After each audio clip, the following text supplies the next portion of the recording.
Hi guys, what's up? It's your girl, JustNurseJen. I'm back at it to bring you another video. This one's gonna be an update, a very long overdue video, as that seems to always be the running theme of most of my videos for y'all. But I have to say, first off, I do apologize. That was never my intention when I created my channel. Yes, I was gonna be transparent, I was gonna be honest. And I'm not going to be somebody who's going to create content that is flat. And I'm not just going to create random content that is there to, I guess, not be interesting to people. And I feel like my life hasn't been very interesting, or the things that have come up have been incredibly personal and not really video worthy. So with that said, I do apologize, and I am here, I am alive. And thank you so much for the questions, the concerns, and the curiosity with what's gone on since my Nissen Fundoplication. So I'm alive, I'm well, I'm doing better than ever. It's taken a while to get here, so I'm going to bring you an update. First off, an update with regards to my Nissen Fundoplication, and second, an update as to everything else going on the autoimmune front and trying to fight for my life at this point in time. So it has been 18 months since my Nissen Fundoplication, October of 2019. Had that done. It seemed to go off without a hitch, didn't have any bleeding complications. I have seen your guys' compliments. I've seen that video is done amazing. I didn't ever expect it to. It was just a personal journey. I've had 54 surgeries and procedures to date, and more are in the near future, unfortunately.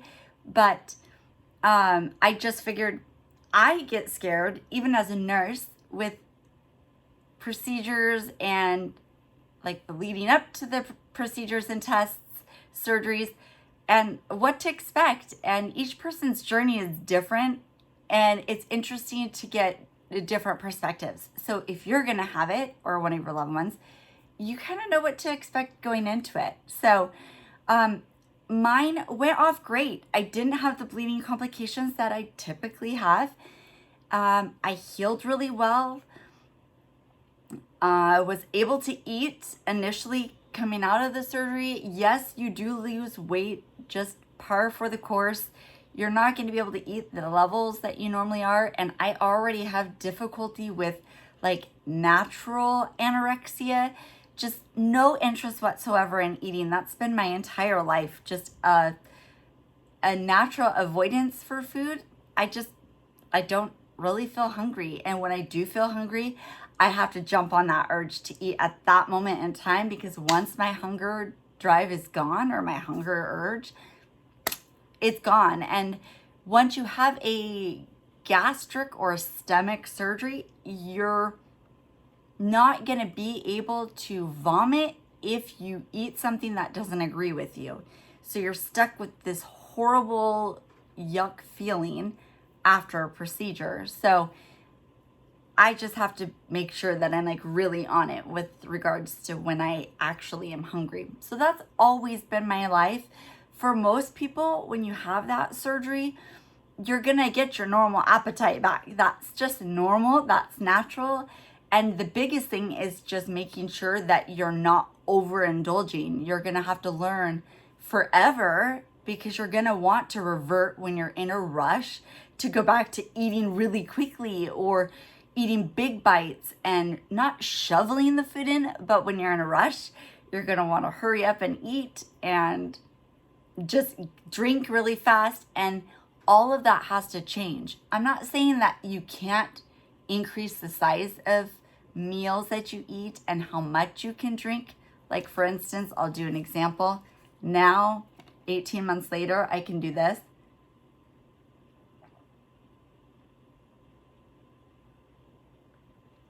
Without a problem.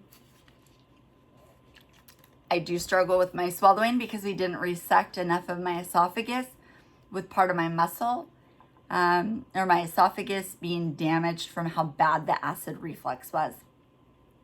We did have to resect, which means you cut and remove the damaged part and connect the healthy tissue to the new part of where my sphincter slash stomach is. And so you connect the two pipes together, they suture it back together.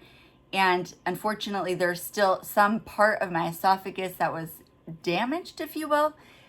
So the muscle tone and the ability to swallow isn't always there. So I'll struggle sometimes and I'll choke.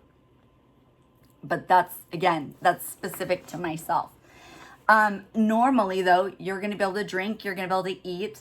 You limit yourself and make sure it's smaller bites, smaller meals, but you gradually work yourself back up to that normalcy of a normal meal size. And then it is fine. And your stamina goes back to normal really quite quickly. You just have to make sure you're getting enough energy source in. So food, nourishment, protein, boost, eggs, you know, the things that your doctor will tell you, because I have to say things from my perspective and not as a nurse for reliability purposes.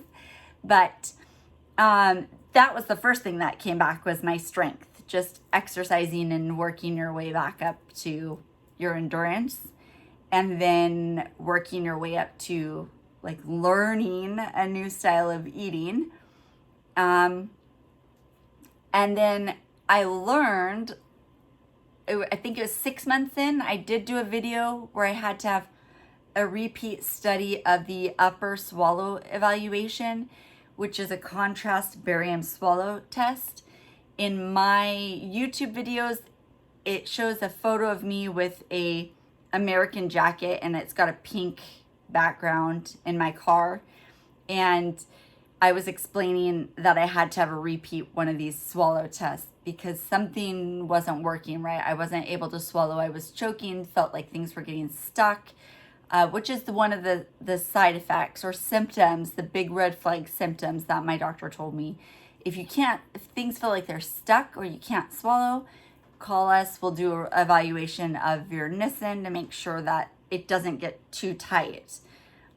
Basically, that new sphincter opening they create has to be exercised with frequent drinking and eating to keep that opening moving so it doesn't get too tight and clamped down.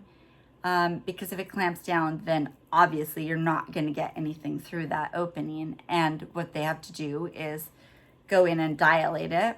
And they usually will stick some type of a rubber or a type of a catheter type tube that they insert, and they'll either fill with some fluid to kind of stretch it out, like a little balloon catheter to dilate it, or they'll stick dilating type rods down. It's a very special type of a esophageal rod.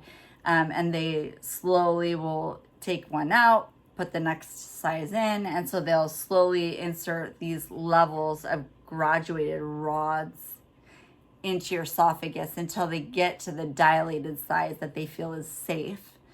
But they make sure that everything's okay before they get to that point by doing a swallow test with barium contrast. So I had my contrast study. Everything was fine. For some reason, I was just spasming, and that's when we figured out that we didn't resect enough of my esophagus. So it was just learning to tuck my chin to my chest when I swallowed. And then the swallow sharp spasm pains slowly resolved on their own. I want to say it ended up being just over a year. So I made it 14 months, and that's when I started to have a lot more of the actual, like, it felt like chest pain. I knew again with my age that the spasms I was feeling in my chest, that it was spasms for me. It felt like it was just right in the center of my chest. It was every time I swallowed, or almost, I noticed it when I swallowed, that this pressure would come, and I couldn't breathe, and I couldn't swallow. I couldn't do anything, and my mind's just like, just try to relax, but you can't breathe. So anyway, again, I had another one of those swallow evals. They decided, yes, we need to do a dilation. So I had an endoscopy, an upper GI endoscopy, and they did a dilation. They dilated it as far as they could at that 14-month period. That was at my regular gastroenterologist, not the special surgeon that I went to. And he was impressed because he said normally, apparently, according to my GI doctor, he said that people have complications where they need a dilation within the first year after having the surgery. Newsflash, I didn't know that. My surgeon never told me that. I never read about that. So that was a new thing. I never heard that. Might be news to you. I don't know. You can comment down below if your doctor told you that. It would be interesting to know from a nurse's point of view, because I still can't find information that says that it's more high of a chance in the first year. Kind of makes sense as the healing is happening with swelling and still trying to learn how to eat and the new pattern of things. But anyway, yeah, so after the dilation, things were okay, I'll say. During all of this time, I was struggling to eat and get enough nourishment in, just like I was doing before I had the surgery. And I lost substantial amount of weight to the point where I'm still like, I mean, my arms look big in this video, but I will stand up and show you, not to gloat or anything, but this is insane. The fact that I am smaller than I've ever been in my life is ridiculous. Being able to put my hands on my hips, and for the age that I am, I'm smaller than I was in junior high and high school. And that is frightening. I wasn't able to eat anything. I wasn't able to drink very much. I would eat and I wouldn't gain weight, and losing weight while you are eating is always a scary thing. Any weight loss that you're not expecting to have happen, like trying to do, is a big red flag. Just a FYI from your friendly neighborhood nurse. When you lose substantial amounts of weight and you're not trying to lose weight, that's a red flag. Get it checked out. So,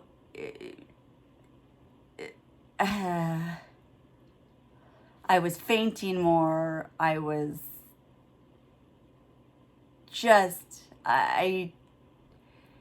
can't even go into all of the spiral out that my health ended up happening as a result of how much weight I've lost during that time. My autoimmune systems kept flaring back to back to back to back. My eyes, my joints, we're struggling to keep on top of those, so that we don't have to go to the like last resort medications. So anyway, yeah,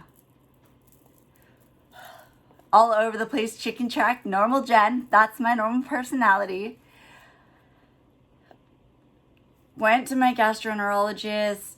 We had to add back other medications, had more swallow evaluations where you have to do the barium contrast studies, and lo and behold, in like the 11th hour, a new medication that's not new actually was added in as I'm waiting to be seen by one of the specialists at Oregon Health and Sciences. Yay, another specialist I get referred to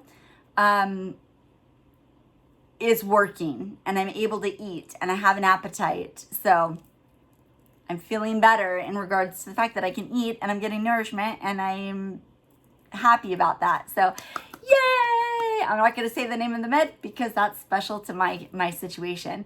So yeah, that is how things are going in life post Nissen Fundoplication. The incisions are fine.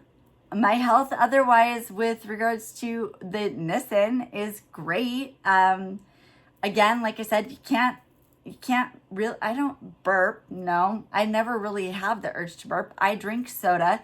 I know you're not supposed to drink carbonation. But I do have a vice. That's one of my addictions is soda pop. So I can drink caffeine and I don't burp. I can't vomit. So if I do get nauseous and try to retch, it hurts. The little tiny sphincter that I have like squeezes down harder every time I retch. So I have to try not to retch, but it doesn't do damage. So that's where we're at 18 months post Nissen.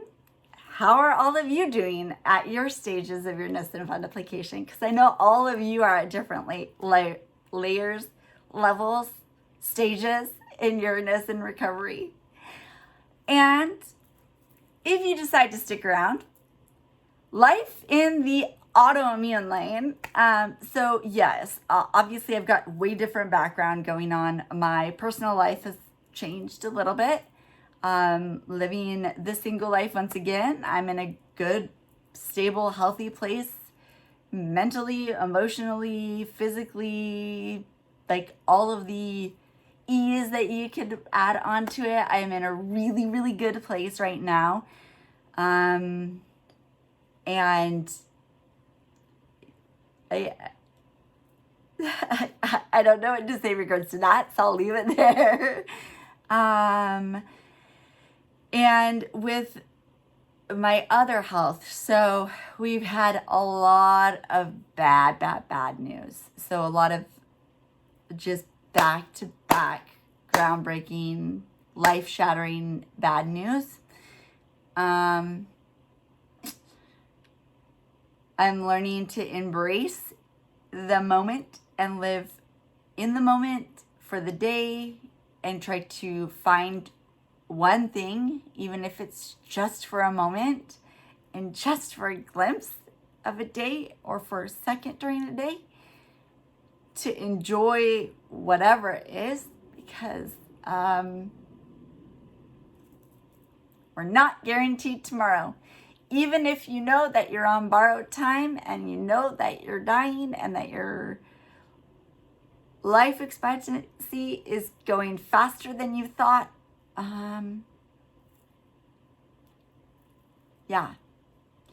try to get rid of the negative aspects of your life.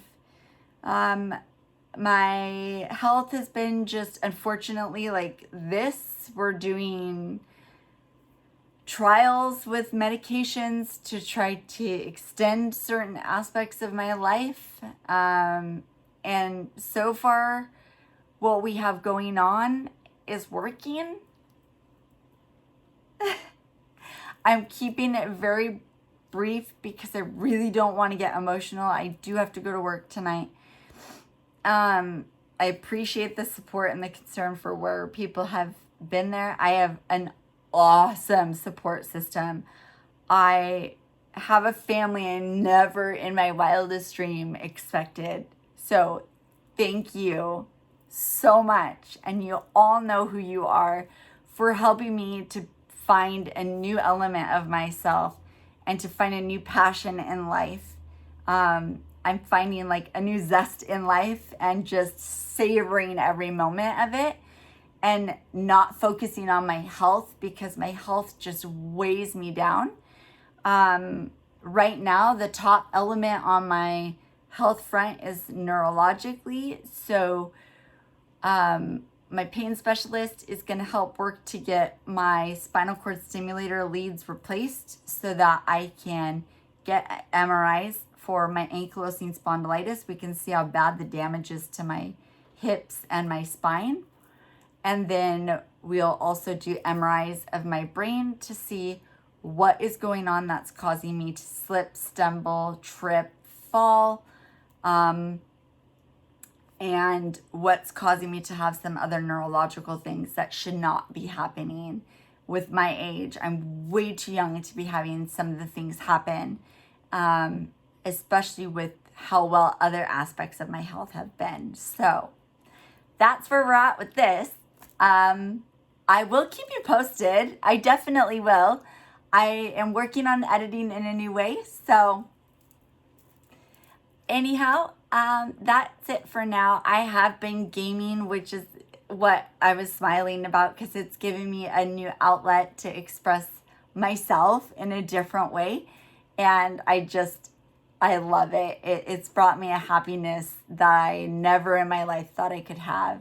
And I truly am happy just being by myself with my friends, or my family as I call them. So anyway, that is it for now because I'm not wanting to ramble. It's already been a long enough video and I'm not going to edit. I'm just going to leave it raw and uncut until I can figure out how to upload all of this onto my PC and do more fine-tuned editing. So until next time, I hope that you guys stay well. Remember that COVID, even with the vaccinations,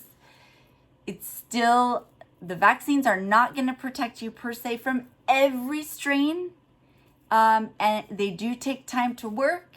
You do need to mask. Even if you've got the vaccines and you've been proven to be immune, you still need to wear the masks because you can be a carrier and you still can expose other people. It's to protect yourself, others, and people like me who are immunocompromised, who has received the vaccination and does choose to live and try to fight this life, to stay in this life. So I work as a nurse to try to protect and help save others. So please do a solid for me and wear your mask. Help save a life. You can be a hero too. Until next time, much love as always. Take care. Bye.